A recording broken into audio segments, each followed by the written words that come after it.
میں نماز کی نیت اس طرح کرتا ہوں، میں پیش امام کے پیچھے ظہر یا عصر کی نماز پڑھتا ہوں قربتاً اللہ، واجب قربتاً اللہ۔ مثلا جماعت کی نماز میں نیت کے بارے میں اس کا سوال ہے، نیت بالکل درست ہے، لیکن امام کو معین کرنا چاہیے، امام کے نام جاننا ضروری نہیں ہے۔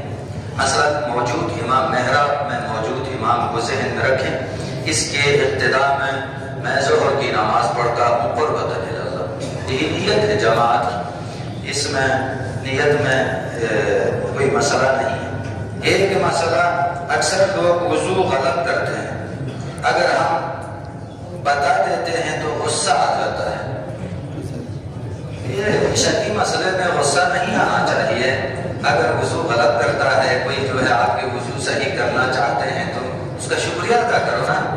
اب تک آپ نے غلط کام کر رہا ہے، وہ بھی واجب، اور وہ مومن جو ہے اس غلطی کی نشاندہی کرتا ہے، تو اس پر آپ غصہ نہیں کرنا چاہیے بلکہ شکریہ ادا کرنا چاہیے، مجھے نہیں پتا تھا مثلا۔ تو وضو تو یہی ہے کہ وضو کے جو واجب ہے نیت ہے، پھر چہرہ دھونے سے شروع ہو جاتا ہے۔ چہرہ دھونا یہ واجب ہے وضو کا۔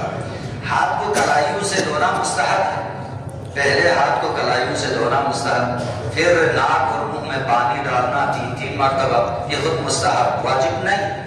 پھر اس کے بعد نیت کر لے، وضو کرتا ہوں قربتاً اللہ، واجب قربتاً اللہ، ظہر کی نماز کے لیے وضو کرتا نہیں، یہ سب نہیں ہے، بلکہ میں وضو کرتا ہوں قربتاً اللہ، نیت کر لیں، اور چہرہ دھونے سے واجب جو ہے شروع ہو جاتا ہے۔ چہرے کو جس سے مقدار میں بیان کیا اس حد تک بیان دھونا چاہیے۔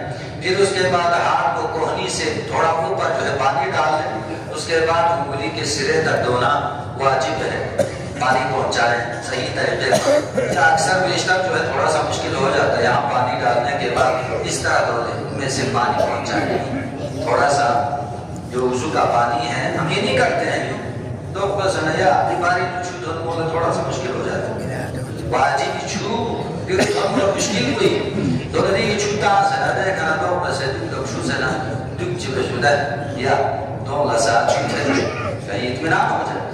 یہ ہے اس کے بعد سر کا مسا پیر کا مسا، یہ واجب وضو ہے، آج چہرے سے شروع ہو جاتا ہے۔ غسل جو کرنے کا طریقہ ہے وہ بھی تو 2 قسم ہے، 2 قسم کے غسل کرنے کا طریقہ ہوتا ہے، ایک التماسی، ایک ترتیبی ہوتا ہے۔ غسل ترتیبی میں سب گردن دھوتے ہیں پہلے نیت کر کے، زیمون غوچ دیشوان دھوتا ہے نا بچو، دو بزر اترافی اپلا چھوٹا آجو دینا کہ بزر پر چھوٹا اپلا یو جنابت غسل پہ طریقہ سکھو دے ہے نا بچو۔ نا اگر ارتماسی ہو کسی تالاب کے اندر یا نہر کے اندر ڈوب کے جو ہے ہوتا لگا کے غسل کرنا ہے تو وہ ایک دفعہ ڈوب جائیں گے، پھر جب سر نکالتا ہے اس وقت جو ہے غسل کی نیت کر لیں اور بدن جو ہے باہر نکالے۔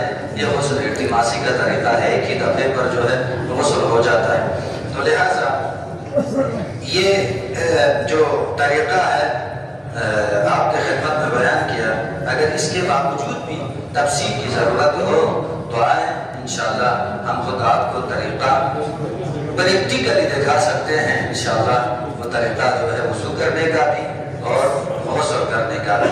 تو لہٰذا یہ مسئلہ ہے، اور اس کے بعد اور بھی بہت سارے سوالات میرے پاس آ چکے ہیں، انشاءاللہ میں ان سب کا آئندہ جمعے میں آپ کو جواب دوں گا۔ ایک سوال میرے پاس آیا ہے کہ ایک مومن نے سوال کیا تھا، جب خمس جو ہے خود انسان پر واجب ہو جاتا ہے تو اس کو بھی مجتہد کے حکم سے تقسیم کرنے کی کیا ضرورت ہے؟ ہم خود اگر تقسیم کریں تو کیا ہوگا؟ یہ سوال ہے، ایک سوال کیا ہے کسی مومن نے یہ سوال کیا۔ مثلا جدے معلمان کے لیے اجازت کی ضرورت ہے، مجتہد کی یا اس کے وکیل کی اجازت کی ضرورت ہے۔ صاحب سادات میں اختلاف ہے، سیستانی فرماتے ہیں کہ جو مستحب ہو 100 مسالات کے پابند ہوں اس کو دیا جائے، لیکن آیت اللہ خامنائی فرماتے ہیں معلمان کی طرف اس کے لیے بھی اجازت کی ضرورت ہے، سادات کی، آیت اللہ خامنائی کا۔ تو بہرحال جب واجب آپ پر ہے خمس، ٹھیک ہے، اس میں شک نہیں، لیکن یہ خمس کس کا ہے؟ اس کا مالک کون ہے؟ یہاں پر ہے اصل مسئلہ۔ اس کا مالک امام ہے، امام۔